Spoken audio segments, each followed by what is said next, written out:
Please like, subscribe and share করুন আপনাদের channel.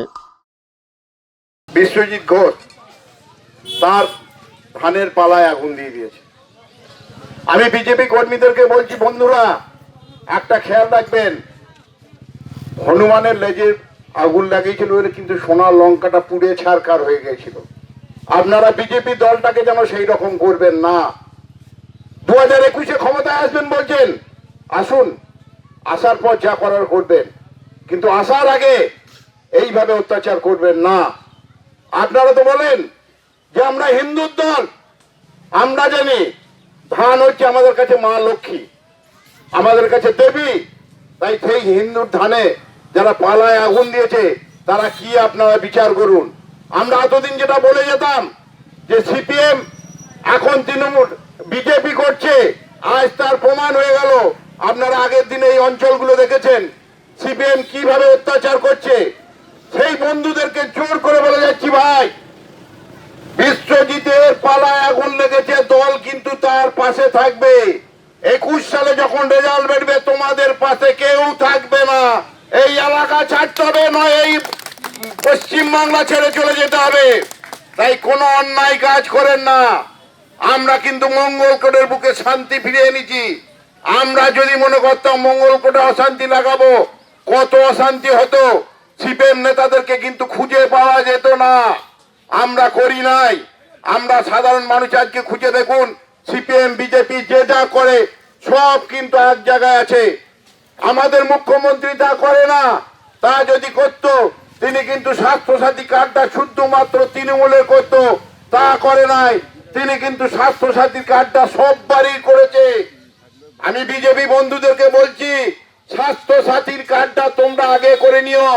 খোকনকে বলছি ওদের স্বাস্থ্যসাথীর কার্ডটা করে রেখে দিস, কারণ ওরা নিজেদের মধ্যে যেভাবে মারামারি করছে, হসপিটালে যখন যাবে ওদের ডাক্তার দেখাবার পয়সা থাকবে না। ভোট না দিক, দিদির কার্ডে যেন ওরা চিকিৎসাটা করতে পায়, এই ব্যবস্থাটা তোরা করে দিস। আজকে কি করে নাই মমতা ব্যানার্জি, দলটা চলে যাবে। আরে শুভেন্দু অধিকারী চলে গেল তো কি হলো? আপনারা বলুন, মোহনবাগান ইস্টবেঙ্গলে কোনো প্লেয়ার যদি অন্য দলে চলে যায়, সমর্থকরা চলে যায়, একজনাও যাবে না। সমর্থকই থাকবে। আমরা দল করি কাকে দেখে? মমতা ব্যানার্জিকে দেখে।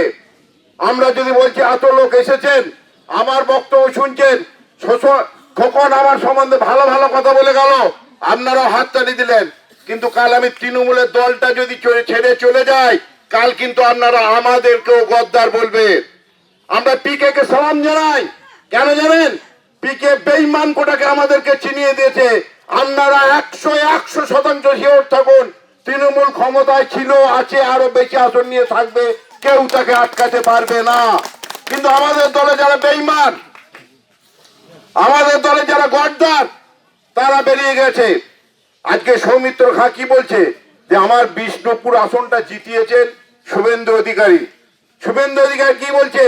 কালকে দেখেছেন বিজেপি অফিসে গিয়ে নাচছে, মদ খেয়েছে না ভাঙ খেয়েছে কিছু বোঝা যাচ্ছে না, যে এত আনন্দ হয়ে গেছে, নেচে উৎফুল্ল হয়ে গেছে। তাহলে পিকে কে কেন আমরা ধন্যবাদ জানাচ্ছি যে এইসব বেঈমানগুলোকে চিনে দিয়েছে। এইসব বেঈমানগুলো যত বেরিয়ে যাবে, সাধারণ মানুষ, আপনারা, আমি বলবো না, আপনারা নিজেরা দেখুন, নিজে দলের কর্মীদের একটা জোশ চলে এসছে যে না আমরা দলটাকে রাখবো। পুরনো কর্মী যারা বসে গিয়েছিল তারা আবার বেরিয়ে এসছে যে না তৃণমূলটাকে বাঁচা যাবে, ওই বেঈমানটাকে জব্দ করার জন্য আমাদেরকে বাঁচাতে হবে। চোর সৌমিত্র খাঁ চোর বললো বলে বলে বলে করলো। আজকে যেই ওরা চলে গেল বিজেপিতে, ওরা সাধু। বিজেপি বন্ধু যারা আছে তাদেরকে আমি একটা প্রশ্ন করে যাই, ভাই তৃণমূল দলটা যদি মুকুল রায় ছিল, শুভেন্দু ছিল, সৌমিত্র খাঁ ছিল, লকেট ছিল, আমাদের তারপরে সোমন চ্যাটার্জি ছিল, আজ দলটা ওই ধারে চলে গেছে। আজ দলটা কি ওদের দলটা বিজেপি দল আছে? আপনারা বলুন, কেউ বলতে পারবে যে ওই দলটা বিজেপি? আজকে আপনারা দেখুন যে যারা প্রকৃত বিজেপি করছে, আমাদের যারা চোর ডাকাতকে ওই দলে পাঠিয়ে দিচ্ছি, তারা গলা ধাক্কা দিয়ে বিজেপির প্রকৃত নেতাদেরগুলোকে বার করে দিচ্ছে। আজকে কাকে কৈফিয়ত দিতে হচ্ছে? সায়ন্তন বসুকে। আজ কাকে কৈফিয়ত দিতে হচ্ছে? অগ্নিমিত্রা পলকে। কাকে কৈফিয়ত দিতে হচ্ছে? আমাদের বাবুল সুপ্রিয়কে। কৈফিয়ত চাইছে কে? মুকুল রায় যে সর্বভারতীয় সহসভাপতি হয়ে বসে আছে, এর থেকে আর লজ্জা আছে বন্ধু?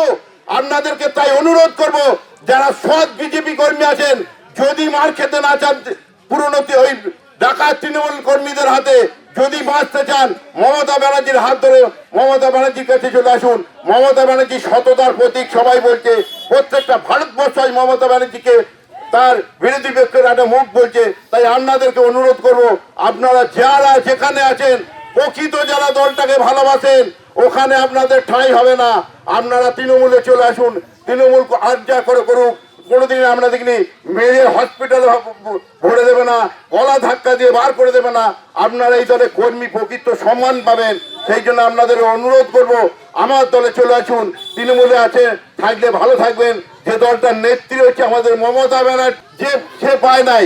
আর যে বিজেপি বন্ধুরা বিশ্বজিতের পাড়ায় আগুন লাগিয়েছে, হয়তো সে মমতা ব্যানার্জির দেওয়া স্বাস্থ্যসাথী কার্ড করতে গিয়ে লাইন দিচ্ছে, তার বেলায় তার লজ্জা লাগে না? যেটা তৃণমূলের মুখ্যমন্ত্রী বার করে দিয়েছে, যারা যখন সবুজ সাথী সাইকেলটা তার মেয়েটা চলে যাচ্ছে, তখন তার লজ্জা লাগে না? তার মেয়েটা যখন কন্যাশ্রী টাকা তুলতে যায়, তখন তার লজ্জা লাগে না? আর মুখের ওপর খাঁটি বলে দেয় মমতা ব্যানার্জি চোর, মমতা ব্যানার্জির ভাইপো চোর, এই বললে কিন্তু মানুষ মানবে না। মানুষ আজ বিপুল ভাবে চলে এসছে তৃণমূলে, এবং আগামী নির্বাচনে আমরা আগে যারা নির্বাচনে ভোট পেয়েছিলাম, তার নিরিখে অনেক বেশি ভোট পাবো। আমাদের পিকে কি বলেছে যে আবার নির্দ্বিধায় তৃণমূল ক্ষমতা আসবে। তাই আপনাদের কাছে অনুরোধ করব, আপনারা কেউ অশান্তি করবেন না, কোনো অশান্তিতে পড়াশোনায় পাওয়া দেবেন না। আমি আজ ওকে অল্প কিছু সাহায্য করে দিয়ে যাব, কোনো চিন্তা নাই। কোনো বিপদ হলে দল আপনাদের পাশে থাকবে, দল আপনাদের কাছে আসবে। যখন যে বিপদে ডাকবেন আসবেন। শুধু 2021 আমাদের জেতা ম্যাচকে হারাতে দেবেন না, কোনো রকম অশান্তি করবেন না। আমরা জিতবই। মমতা ব্যানার্জি ক্ষমতায় আসবে আসবে আসবে, এইটুকু আমাদের উপর ভরসা রাখুন।